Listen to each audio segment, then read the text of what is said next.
మహోన్నత భారతదేశానికి యుగ పురుషుడిగా వికసిత్ భారత్ మహాసంకల్పానికి దూరదృష్టి గల రూపకర్తగా ధర్మాన్ని, భారతీయ శాశ్వత నాగరికత విలువలను పరిరక్షించడంలో ఆచంచల నిబద్ధతను కనపరుస్తూ తన దూరదృష్టి గల నాయకత్వంలో 140 కోట్ల భారతీయుల ఆశయాలకు నూతన స్ఫూర్తినిచ్చి దేశాన్ని అపూర్వ ప్రగతి పథంలో వేగంగా ముందుకు నడిపిస్తూ ఆత్మనిర్భరత స్ఫూర్తిని, జాతి గొప్పతనాన్ని మరింత బలోపేతం చేసి ప్రపంచ వేదికపై భారతదేశాన్ని ఆత్మవిశ్వాసంతో కూడిన గౌరవప్రదమైన స్థానం నిలబెట్టిన మన గౌరవ ప్రధానమంత్రి శ్రీ నరేంద్ర మోదీ గారికి మన రాష్ట్ర ప్రజలందరి తరపున హృదయపూర్వక అభినందనలు తెలియజేస్తున్నాను. వేదికపైన ఆసీనులైన honourable governor of Andhra Pradesh Shri Abdul Nazeer గారికి, విజనరీ లీడర్ శ్రీ గౌరవ ముఖ్యమంత్రి శ్రీ నారా చంద్రబాబు నాయుడు గారికి, honourable union minister civil aviation Kinjarapu Rammohan Naidu గారికి, honourable governor of Goa Shri Pusapati Ashok Gajapati Raju గారికి, గౌరవ కేంద్ర మంత్రి వర్యులందరికీ, సోదర సమానులు శ్రీ నారా లోకేష్ గారికి, ఈ కార్యక్రమానికి విచ్చేసిన గౌరవ మంత్రివర్యులు, పార్లమెంట్ సభ్యులు, శాసనమండలి సభ్యులు, శాసనసభ్యులు, విశిష్ట అతిథులు, ప్రజాప్రతినిధులు, ప్రభుత్వ అధికారులు, మీడియా మిత్రులకి అందరికీ, భారీ సంఖ్యలో విచ్చేసిన ప్రజలందరికీ, అలాగే ఈ వేడుకను వివిధ మాధ్యమాల ద్వారా వీక్షిస్తున్న ఆంధ్రప్రదేశ్ ప్రజలందరికీ, దేశ విదేశాల్లో ఉన్న భారతీయులందరికీ నా హృదయపూర్వక నమస్కారాలు తెలియజేస్తున్నాను. ఈ నేల బానిసగా ఉండదు, ఈ జాతి ఎవరికి తల వంచదని సవాల్ విసిరిన అసామాన్య విప్లవ వీరుడు అల్లూరి సీతారామరాజు గారు, ఆయన పేరు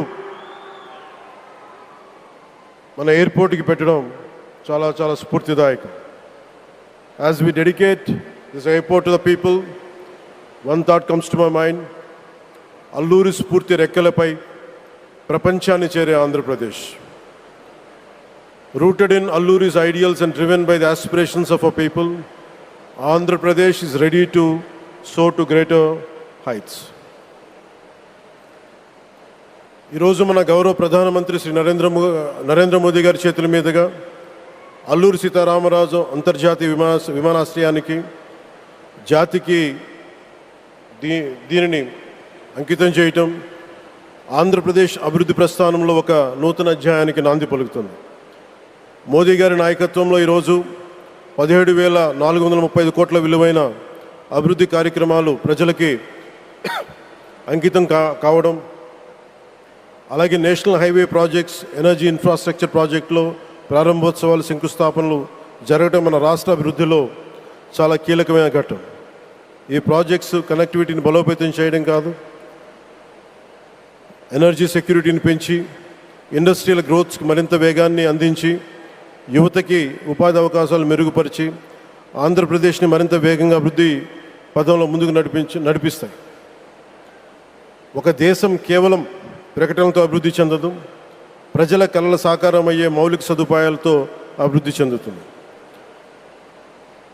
so honourable Modi ji, your vision of Viksit Bharat and Atmanirbhar Bharat is transforming the nation across every sector, from highways to railways, from ports to airports, from digital infrastructure to defense, manufacturing and renewable energy. చరిత్ర కేవలం మన నిర్మించిన కట్టడాలను మాత్రమే గుర్తుంచుకోదు, వాటి ద్వారా నిర్మితమైన భవిష్యత్తుని గుర్తుంచుకుంటుంది. ఈ విషయం మీ నాయకత్వంలో ఆంధ్రప్రదేశ్కి లభిస్తున్న అభివృద్ధిలో చాలా చాలా స్పష్టంగా కనిపిస్తాం. ఇదివరకే విశాఖపట్నంలో 2 లక్షల కోట్ల పైగా పెట్టుబడులు, అందులో ఎన్టీపీసీ గ్రీన్ హైడ్రోజన్ హబ్, జాతీయ రహదారులు, రైల్వే ప్రాజెక్టులు, అలాగే అమరావతి కోసం 50,000 కోట్ల పెట్టుబడులు, రాయలసీమ అభివృద్ధికి 13,400 కోట్ల ప్రాజెక్టులు మన రాష్ట్ర అభివృద్ధికి బలమైన పునాది వేస్తున్నాయి. South Coast railway zone at Visakhapatnam ఏర్పాటు ద్వారా ఆంధ్రప్రదేశ్ ప్రజల చిరకాల ఆకాంక్షను సాకారం చేస్తుంది. ఈ కార్యక్రమాలు మరిన్ని పెట్టుబడులు ఆకర్షించడంతో పాటు ప్రత్యక్షంగా పరోక్షంగా 20 లక్షల పైగా ఉపాధి అవకాశాలను సృష్టించి స్టేట్ ఇన్ఫ్రాస్ట్రక్చర్ని మరింత బలోపేతం చేస్తూ ఆర్థికాభివృద్ధికి మరింత బలాన్ని అందిస్తున్నాయి. అలాగే గౌరవ చంద్రబాబు నాయుడు గారి నాయకత్వంలో, ఆయన మార్గదర్శకత్వంలో, వారి నాయకత్వంలో ఆంధ్రప్రదేశ్ దేశంలోనే అగ్రగామి రాష్ట్రంగా అవతరిస్తూ ఉంది. ప్రత్యేకించి ఈ విమానాశ్రయానికి అల్లూరి సీతారామరాజు గారి పేరు పెట్టడం ఆ మహావీరుడికి నివాళి మాత్రమే కాదు, ఆయన ఆశయాలను, ఆయన స్ఫూర్తిని భావితరాలకు అందించే చాలా చాలా గొప్ప నిర్ణయం. జి మల్లికార్జునరావు గారు, జిఎంఆర్, అందరూ ప్రేమగా పిలుచుకున్న జిఎంఆర్ గారు, వారు దీన్ని కట్టడం శ్రీకాకుళం జిల్లా నుంచి వచ్చి, రాజాం నుంచి వచ్చి శ్రీకాకుళం వెనుకబాటుతనానికి ఆయన కృషిని ట్రస్టుల ద్వారా అందిస్తూ ఆయన నేతృత్వంలో, ఆయన నాయకత్వంలో ఎయిర్పోర్ట్ నిర్మించడం మనందరికీ చాలా చాలా గర్వకారణం. ఈ సందర్భంగా మనందరం ఒక నిర్ణయం తీసుకోవాలి. పండ్లున్న చెట్టుకే రాళ్ళు వేస్తారంటారు. కష్టపడే కుటుంబ సభ్యుడు, తండ్రి కావచ్చు, పెద్ద కొడుకు కావచ్చు, అందరూ అతని మీద పడతారు. నువ్వు ఎక్కువ కష్టపడు, ఎక్కువ తిట్లు తింటావు. అలాంటిది మనం ఎలాంటి పరిస్థితుల నుంచి వచ్చాం? భారతదేశం ఒక పరిస్థితిలో బంగారాన్ని కూడా తాకట్టు పెట్టుకునే పరిస్థితి వచ్చింది. అలాంటి పరిస్థితుల నుంచి దశాబ్దం పైనుంచి మూడోసారి ప్రధానమంత్రిగా ఆయన ఈ రోజున మన దేశాన్ని నడిపిస్తూ ఉన్నారు. అలాంటి ప్రధానమంత్రిని చాలామంది ఆయన మీద మాట్లాడుతూ ఉంటే, ఆయన్ని అనకూడని మాట్లాడుతూ ఉంటే నా గుండె కదిలించేసింది, నా కన్నీళ్ళు వచ్చినాయి, బాధ వచ్చింది. దేశం కోసం కష్టపడే వారికి చివరికి మనం ఇచ్చేదేం. కొత్త తరానికి ఏం తెలుసు? ఆయన పడ్డ కష్టం. ఒక్కరోజు కూడా సెలవు తీసుకోలేదు మన ప్రధానమంత్రి గారు. ఈరోజు పెట్టుబడులు వస్తున్నాయి మనకి, ఒక్కరోజు కూడా సెలవు తీసుకోలేదు. శత్రు దేశాలు, మన అభివృద్ధికి ఈర్ష్యపడే పశ్చిమ దేశాలు, వీటన్నిటినీ తట్టుకొని ఒకవైపు విదేశాల్లో ఉండే శత్రువులతో పోరాడాలి, దేశాన్ని అభివృద్ధి పదంలో తీసుకెళ్దామంటే అంతర్గత శత్రువులతో పోరాడాలి.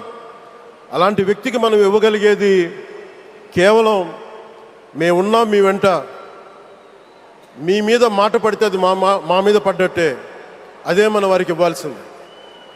నిజంగా ఆయన జంతర్ మంతర్లు అన్ని మాట్లాడుతూ ఉంటే నేను ఈరోజు